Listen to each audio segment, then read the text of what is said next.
মাওলা আলী চিন্তা করলেন নামাজের নামাজ আমার রাত বরকত মধ্যে নামাজের নামাজ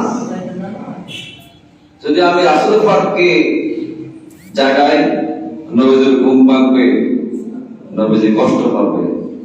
ঘুমের কিন্তু কাজা নাই, ঘুমের কি নাই? ঘুমের কাজ আছে কিন্তু নামাজের কাজ আছে।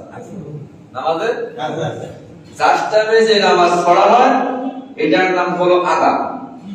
আবার বাজারে আদা না কি যত সময় যে নামাজ পড়া হয় তার নাম কি?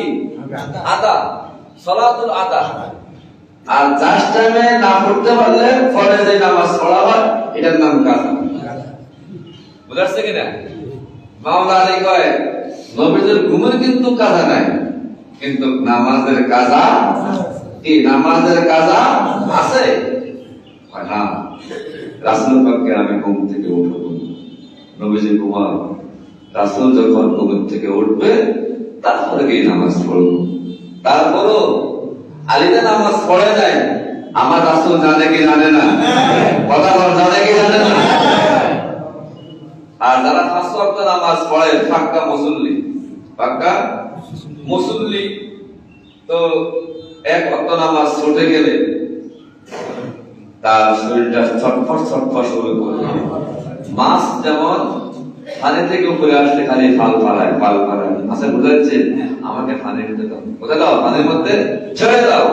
তো যারা পাক্কা মুসল্লি এক ওয়াক্ত নামাজ ছুটে গেলে সে কি করলো। আমি এক জায়গা বলতে গেলাম মুসল্লি কত প্রকার, আমার একটা মুসল্লি কত প্রকার মানে আগে আপনার কাছে মুসল্লি কত প্রকার, একটা বছর মুসল্লি কয়েক প্রকার আছে।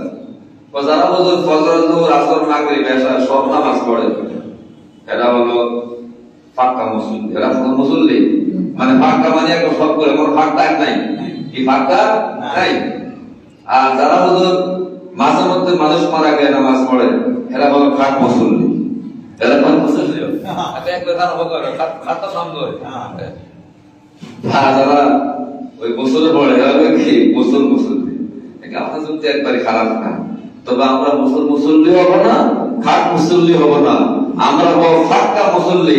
ফাঁক মুসল্লির ভিতরে খাট মুসল্লিও আছে, গোসল মুসল্লিও আছে, ঠিক কিনা?